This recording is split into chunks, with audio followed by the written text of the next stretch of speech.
The next most irritating problem, that is happening between the parents and the children is the fact that the whole concept of marriageable age in our society is changing because of changing times, because of exposure, because of job responsibilities, or because of your ambitions and goals. Because it is so expensive to have a house, it is so expensive to have a family, that men and women don't want to jump into a marriage at the age of 25. And this is a constant problem between kids, even in the urban cities and not only in the rural cities, because parents still think that नहीं अब तो marriageable age हो गई है, अब तुम 26-27 के हो गए, अब तो शादी कर लो, फिर बच्चे भी करने हैं, your body clock will move and blah blah, that's for women. And for men is like, it's time for you to get married, jump on the wagon. And kids don't want to get married early. Kids don't want to get married early, and it is very hard for them to explain why is it that they don't want to get married early, because they still have goals and dreams which they want to fulfill and they are not able to do it.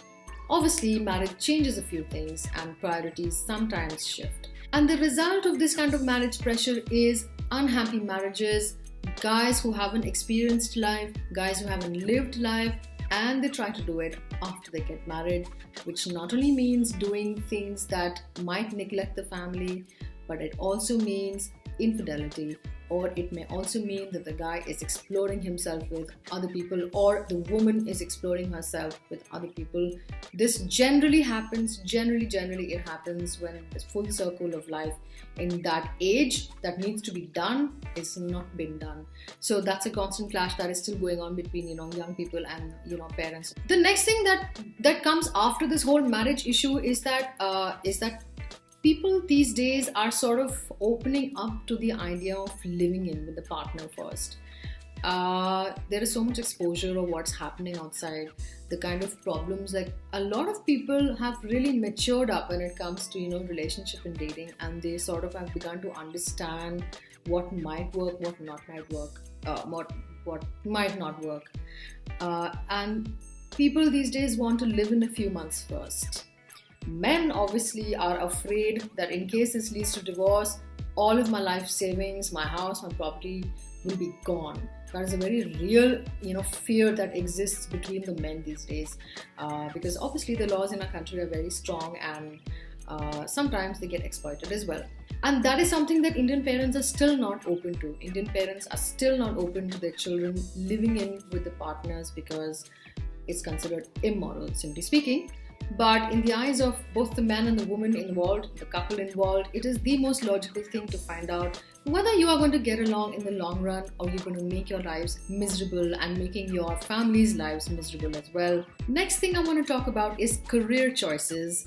Parents are still, having that idea where, there are these specific professions that you should, only pick up. For example, the same old doctor, engineer, someone who's in a regular job, basically.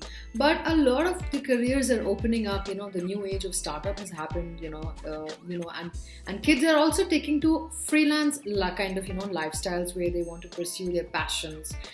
Now that so many more avenues and options have opened up, kids see these other people doing it. They also want to do it, and of course, parents, you also can't blame them because they just want you to be secure financially. But in fact, if the society is actually moving in a certain direction, it means that obviously something is working out and there is a change that has happened. And that's the change that the parents have no clue about or are sort of oblivious to. So this is a case especially with artists who want to pursue their form of art but have a very tough time convincing their parents because they don't understand. They think that this is a hobby. Art is still considered a hobby in the maximum of the country's parents, and they think that this is not going to get them anything. The next thing that might probably sound more generic and less specific to you is the lifestyle choice. Our general lifestyle has become very fast, more global, and parents don't understand why their kids are so busy. They don't understand why he's doing 5 things in a day.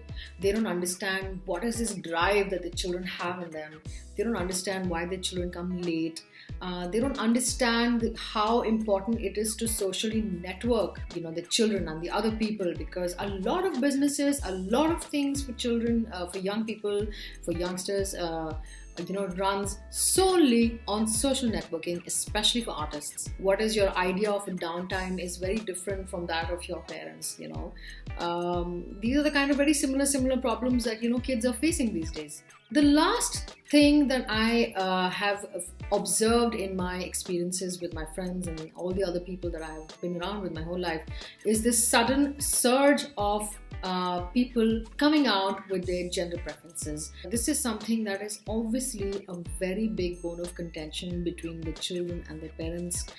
It is very hard for parents to realize or even accept that there is a possibility that our child might actually be gay.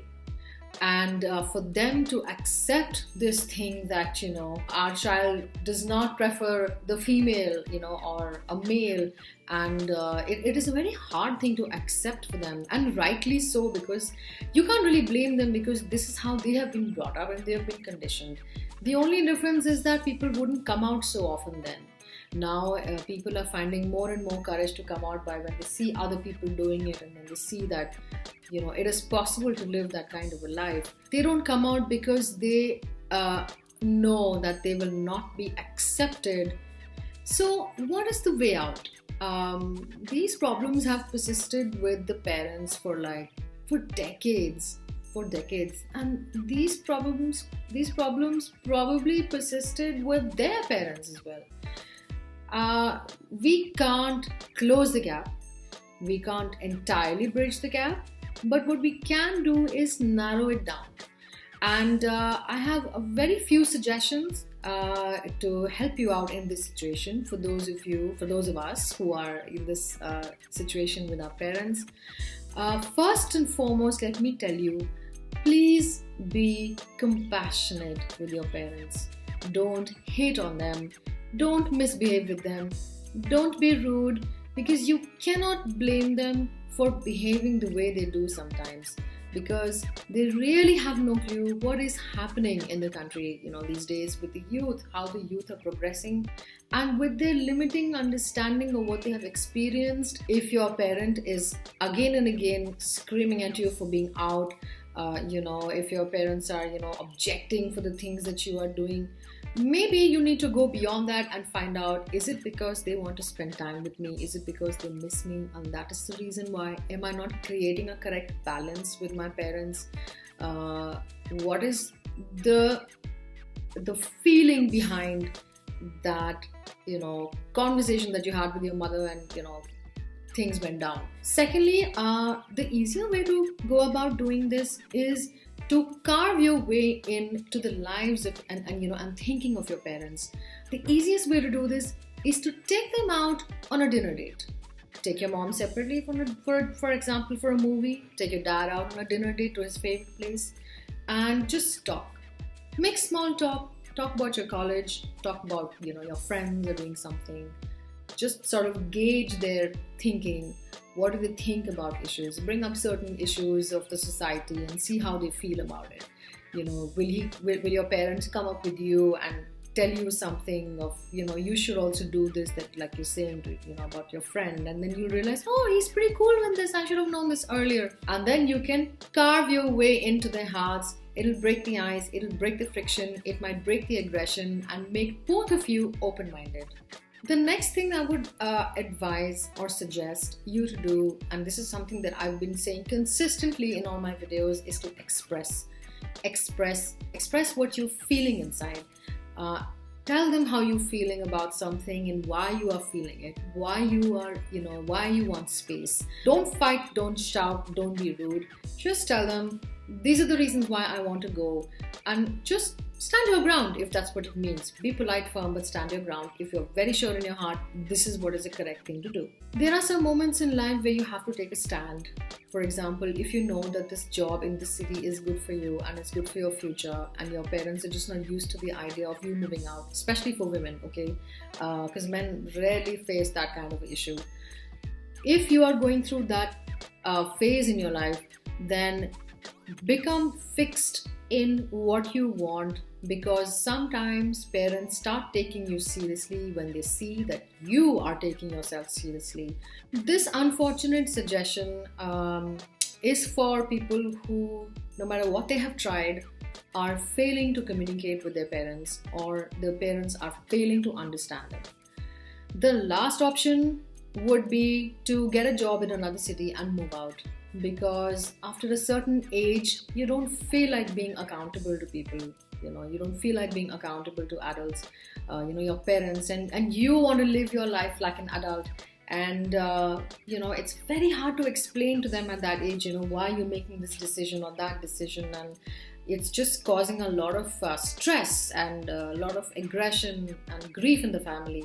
My suggestion to you would be to move out. So I guess these are some of the most common issues that Indian people are facing, Indian youngsters are facing with their parents, with the shift in the culture, the shift in the spiritual choices, the shift in the life choices. Things are changing and parents are finding it hard to keep up to it because things are actually moving very, very fast. I hope that you have been able to relate with this video, and if there are more things that you would like me to talk about, please leave a comment in the comment section. Do not forget to subscribe. If you'd like to email me, my email address is dikshi-auntie@stayuncle.com. I'm the community builder here with StayUncle. I'm at the StayUncle crib. This is StayUncle TV. Give me some love, and I will see you again in the next video. Have a lovely day.